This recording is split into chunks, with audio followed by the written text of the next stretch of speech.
कैसे हो आप सब। I hope you all are fine.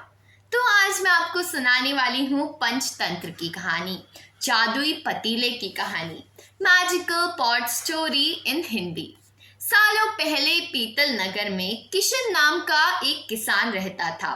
वह गांव के एक जमींदार के खेत पर काम करके किसी तरह अपना घर चला रहा था। पहले किशन के भी खेत थे, लेकिन उसके पिता के बीमार होने के कारण उसे अपने सारे खेत बेचने पड़े। मजदूरी में मिलने वाले पैसों से पिता का इलाज कराना और घर का खर्च चलाना मुश्किल हो रहा था। वो हर दिन सोचता था कि कैसे घर की स्थिति को बेहतर किया जाए। आज भी इसी सोच के साथ किशन सुबह सुबह जमींदार के खेत पर काम करने के लिए निकला। खुदाई करते समय उसकी कुदाल किसी धातु से टकराई और तेज आवाज हुई। किशन के मन में हुआ कि आखिर ऐसा क्या है यहाँ। उसने तुरंत उस हिस्से को खोदा तो वहां से एक बड़ा सा पतीला निकला। पतीला देखकर किशन दुखी हो गया। किशन के मन में हुआ कि ये जीवरात होते तो मेरे घर की हालात थोड़ी सुधर जाती। फिर किशन ने सोचा कि चलो अब खाना ही खा लेता हूँ। किशन ने खाना खाने के लिए अपने हाथ की कुदाल उस पतीले में फेंक दी और हाथ मुंह धोकर खाना खाने लगा। खाना खत्म करने के बाद किशन अपनी कुदाल उठाने के लिए उस पतीले के पास पहुंचा। वहां पहुंचते ही किशन हैरान हो गया। उस पतीले के अंदर एक नहीं बल्कि बहुत सारे कुदाल थे। उसे कुछ समझ नहीं आया। तभी उसने अपने पास रखी एक टोकरी को भी उस पतीले में फेंक दिया तो एक टोकरी भी पतीले के अंदर जाते ही बहुत सारी हो गई।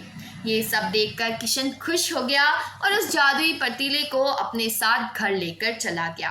वो हर दिन उस बर्तन में अपने कुछ औजार डालता और जब वो ज़्यादा हो जाते तो उन्हें बाजार जाकर बेच आता। ऐसा करते करते किशन के घर की हालत सुधरने लगी। उसने इस तरह बहुत पैसा कमाया और अपने पिता का इलाज भी करवा लिया। एक दिन किशन ने कुछ गहने खरीदे और उन्हें भी पतीले में डाल दिया। वो गहने भी बहुत सारे बन गए। इस तरह धीरे धीरे किशन अमीर होने लगा और उसने जमींदार के यहाँ मजबूरी करना भी छोड़ दिया। किशन को अमीर होते देखकर जमींदार मोहन को किशन पर शक हुआ। वो सीधे किशन के घर पहुंचा। वहां जाकर उसे जादुई पतीले के बारे में पता चला।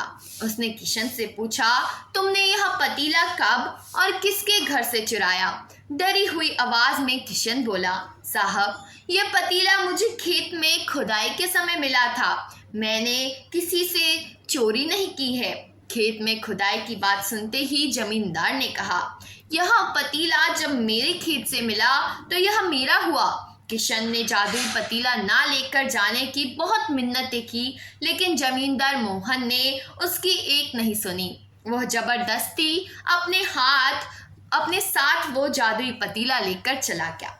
जमींदार ने भी किशन की ही तरह उसमें सामान डालकर उन्हें बनाना शुरू कर दिया।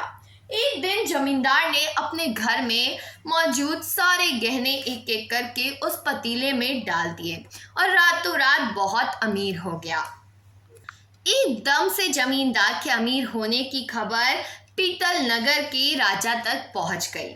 पता लगाने पर राजा को भी जादुई पतीले की जानकारी मिली। फिर क्या था, राजा ने तुरंत अपने लोगों को भेजकर जमींदार के यहाँ से वो पतीला राजमहल मंगवा लिया। राजमहल में उस जादुई पतीले के पहुंचते ही राजा ने अपने आसपास मौजूद सामान को उसमें डालना शुरू किया। सामान को बढ़ता देखकर राजा दंग रह गया। होते होते आखिर में राजा खुद उस पतीले के अंदर चला गया। देखते ही उस पतीले से बहुत सारे राजा निकल आए। पतीले से निकला हर राजा बोलता है, मैं पीतल नगर का असली राजा हूँ। तुम्हें तो इस जादुई पतीले ने बनाया है। ऐसा होते होते सारे राजा आपस में लड़ने लगे और लड़कर मर गए। लड़ाई के दौरान वो जादुई पतीला भी टूट गया। जादुई पतीले के कारण राजमहल में हुई इस भयानक लड़ाई के बारे में नगर में सबको पता चला। इस बात की जानकारी मिलते ही मजदूर किशन और जमींदार मोहन ने सोचा, अच्छा हुआ कि हमने इस जादुई पतीले का इस्तेमाल सही से किया। उस राजा ने अपनी मूर्खता के कारण अपनी जान ही खो दी। जादुई पतीले की कहानी से 2 सीखें मिलती हैं। पहली कि मूर्खता का अंत बुरा ही होता है। दूसरी यह कि हर सामान का इस्तेमाल संभल कर करना चाहिए, अति हानिकारक हो सकता है।